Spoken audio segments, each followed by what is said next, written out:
Really, before a computer can do anything, the first thing the computer has to look for is that the fact there is no flame.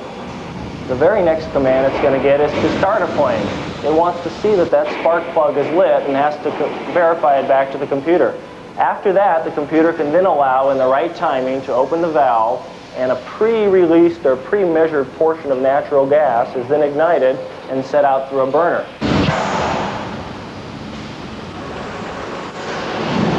All the while this is going on, we are sensing temperature in the attic, along the ceiling, at the audience level, throughout the show. And the computer's taking all of these temperature sensor readings and making sure they're within an acceptable range. In addition to temperature, we're looking at oxygen levels, whether we have too much oxygen or not enough oxygen. We also have intrusion sensors in case any employees or guests wanted to try to walk out there and get a little closer to the flames. Well, after that, there's only one thing for it. I'm off to a barbecue. Hey, stay cool, Zed. This is like a really, really cool kind of infinite lives cheat for Cool World on the Atari. At any point during the game, just type in, Colin broke my Walkman. You can also type in, Graham broke my television, and Roger got mud on my trainers. Obviously, it's only the first one that has any effect on the game whatsoever, and you get infinite lives, if you can be bothered to do it properly. Far out and groovy, man. Peace and love now. Now for this week's news and previews. One of the most playable and addictive games we've come across recently for the SNES is this puzzle game called Equinox, sequel to the NES game Solstice. You play a cute little hero who has to rid his world from evil. You have to navigate your way through the maze of deadly dungeons which underlie the 7 kingdoms of creation. The second issue of Bad Influence magazine has just hit the newsstands, packed full of news, views, reviews, and behind-the-scenes stories. All that and more for just $1.95. A quirky new game due out on the Game Boy features a chicken called Alfred, who has to save all the world's eggs from Wild World, where they're being hoarded by a baddie. Due out on the Game Boy in May, the Amiga in July, and the SNES in October.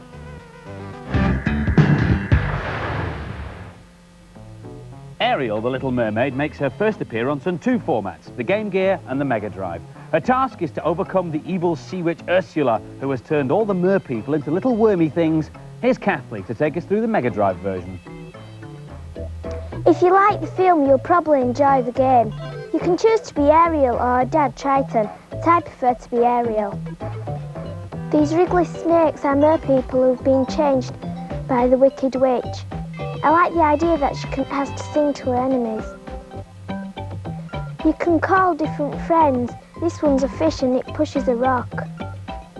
You should look into the treasure chest because there's all sorts of treasure hidden.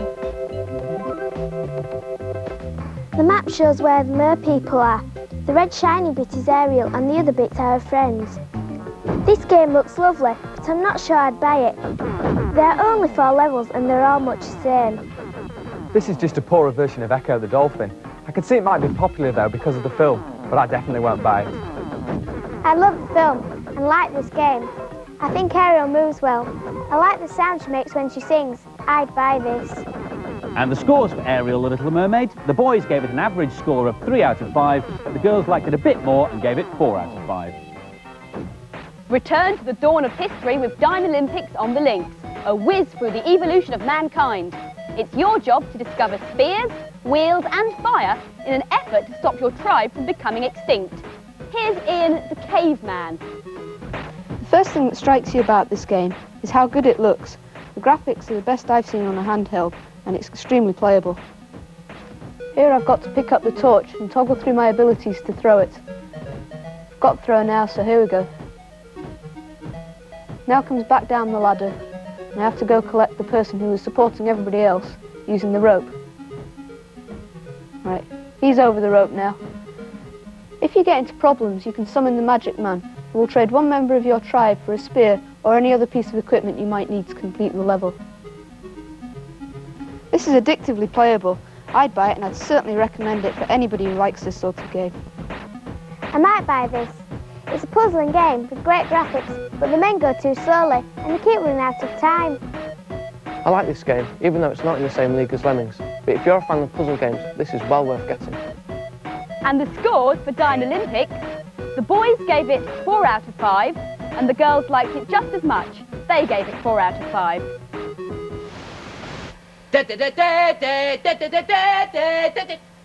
Right, Techie Furtless, this is a TAEC for UN Squadron on the SNES. Now, a TAEC is a backwards cheat. It makes the game harder.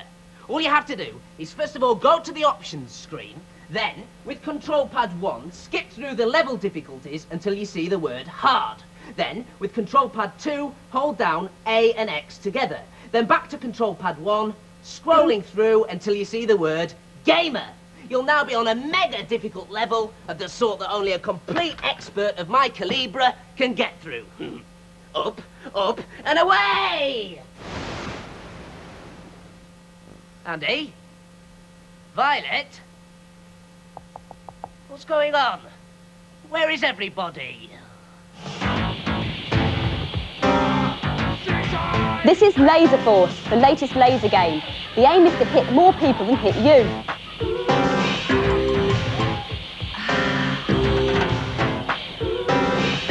It's so dark in here that we've had to use special cameras, which is why the pictures look a bit grainy.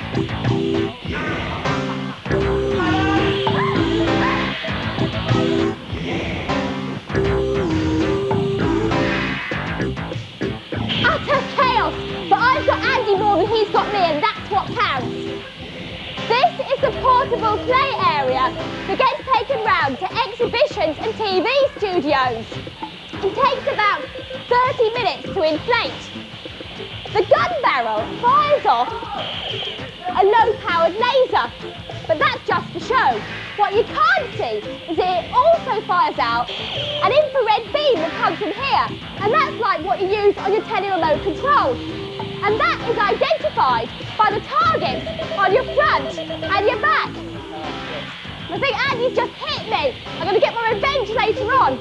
But I can't hit him back straight away, because when I've been told by the electronic voice that I've just been hit, it disables my gun for 4 seconds. The guns are also coded, which means that as much as I try, I can't shoot myself. And this also means at the end of the game, you can shoot your gun into a central computer, and this tells you how much you've been hit, who hit you, and who you hit. But now I'm off to get my revenge on Andy. Last week's competition prize was a Super Mario paint and a SNES, and the competition question was, who painted the Mona Lisa? It wasn't Namrud, it was some Italian bloke called Leonardo da Vinci. Absolutely right, and we had over 8,000 entries. Thank you if you wrote in. But our random winner selection system has come up with James Lamb, age 9, from Whitecross in Hereford. Well done, James. Gotcha! This week's competition prize is a Minister and a Mega Drive, which Violet's got. No, I haven't. You had it last. Anyway, the question is, what does the word laser stand for? Send answer with a sealed down envelope or a postcard to the usual address by next Monday. Sure you had it? No, I'm sure you had it. Is this what you were looking Ow! Sort him out, would you? Join us next week for the last of the present series when we review some of the stuff that's going to be available over the summer. See you then. Bye-bye. See ya! Eat laser, Johnny Hacker!